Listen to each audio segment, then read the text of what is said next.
These videos are for entertainment purposes only. Please watch at your discretion. Hey y'all, what's good? What's poppin'? I hope you're not itching already. Got some good stuff to give you today. So this is my client coming back for another follow-up visit. I'm going to start putting numbers on these videos because this is like her 10th visit. And I need y'all to keep up with the progress. Like follow these videos in sync so I can let you know what's been going on, what I've been doing, what she's been doing, what her doctor's been doing. It's just been a whole lot of people doing a whole lot of stuff to this head. But we are back. She's with me exclusively now. And we're just going to do whatever we can do from a stylist perspective, non-medically, to ensure that we just bring the suppleness and the moisture back to her scalp. You can tell now that it is dried out significantly. She came a few weeks ago and said that her hair had changed, the texture's changed. She experienced a lot of hair loss with this particular medicine that she was prescribed. Then she stopped taking the medicine. She came back just to kind of get to the regimen that we were doing before she left. This is what we have now coming back from a follow-up. I honestly can't tell you guys much about it. I'm using this product that was sent to me from a subscriber. I will put the information underneath the video. I just told her, you know, that I'd love to use it. I actually opened the box the day this client came in. So we're going to start with the scalp oil that she recommends putting on the scalp really good and letting that soften the skin. We did use a steam treatment under a hooded dryer with the plastic cap on. We let that steam for about 10 minutes. Then we came straight to the shampoo bowl and shampooed her hair. This is immediately after the shampoo. There's no scratching or anything like that. I just kind of want you to see what it looks like. It's still that discoloration of her skin from the scabbing. Now we're going to add the oil and the conditioner mixture. I'm going to mix that up. We're just going to brush it onto her scalp like I've done in previous videos. So this goes on. A plastic cap is applied. A processing cap, and we're going to put her back under the dryer again for the second time for about 15 minutes for the conditioner to work and the oil to get into her scalp really good. Will penetrate as good as it can penetrate. You know, try to shimmy up underneath there and get some of the dry, dead skin up off of her scalp as much as we can. And that'll be the flakes that we end up scratching up. I'm going to tell you right now, she did not have a lot of loose flakes again this visit. It's just really in healing mode. And the massaging shampoos really help.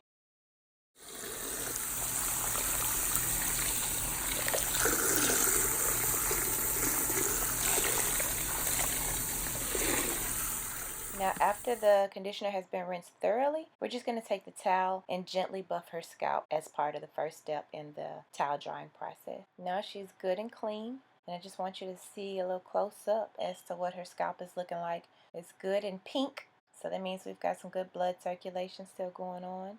Back here, if you remember her other videos, that was a really overactive area for her. All the way around her edges are equally as overactive.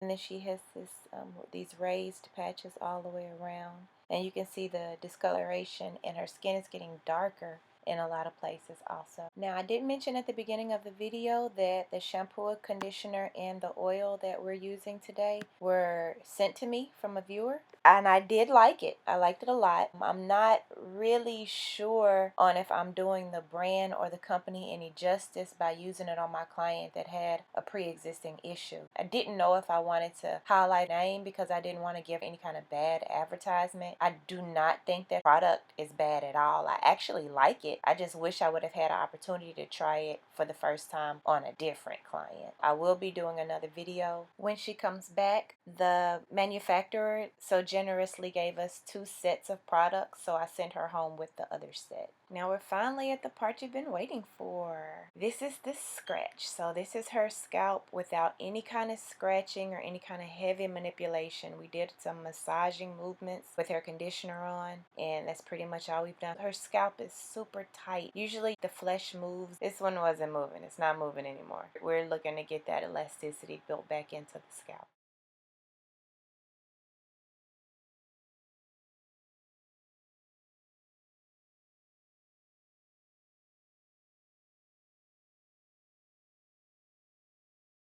I don't want you to say I didn't warn you, but there was legit not a lot of scratch. I told you that. I just scratched my own hair if you heard that, just because I guess the word scratch triggered me to scratch my own. With this new characteristic of the tightness, it's not producing a sebum like we're used to it producing. In the sebum, your skin's natural oils. Every human secretes sebum off of their sebaceous oil glands that are tied to your erector pili muscle. So like when you get goosebumps, your erector pili muscle contracts and it makes that bump or that hair follicle raise, and your sebaceous oil glands are attached to each one of those. And they just excrete a little bit of oil out just to make sure that your scalp is good and oiled and your hair is good and oiled. But hers isn't giving me any of that action. Haven't seen any in her last few visits. Well, in her last few visits, we haven't had much oil production at all. This one isn't much different. See, I'm already skipping quadrants. I'm feeling up underneath. I'm feeling the raised patches. But yeah, they've already recessed back into the skin, so they're not raised and easy for me to remove like they have been in previous videos.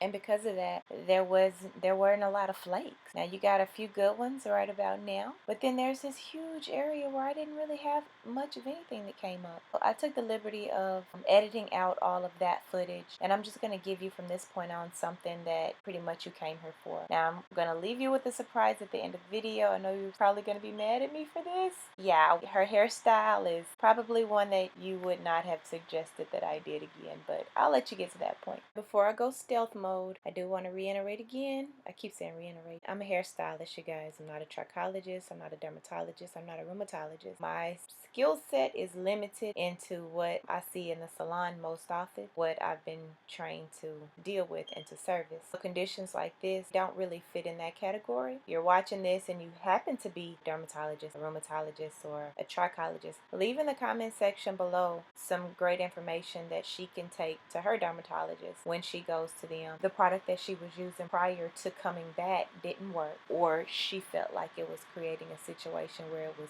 doing more damage than good. I just want to know how you would prefer her to address you. A lot of clients get anxiety when they have to go back to the doctor to tell them that something didn't work, and they would rather just not go back to the doctor ever again than have to face a medical professional and tell them that what they suggested isn't correct. I'd like to know the kind of feedback in the comment section. What would be a healthy, non-threatening, non-disrespectful way to say, hey, what are you trying to do? Sabotage me? That's what I would say. But I'm not them. They don't know what to say to you in a respectful way.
Well, you guessed it. I'm putting her back in her extensions. We're going to go back to what we were originally doing when we were experiencing lots and lots of growth. We were experiencing some great results. I'm just going to go back to what I know. I'm going to let the doctors deal with all that other stuff at this point at all. We just got to see what this is going to look like. A lot of you want to know, how do I cut the net off after I've sewed the hair in? And this is all. The portion of the net that protrudes outside of the extension area gets to get cut off. Everything else is secured underneath the extension.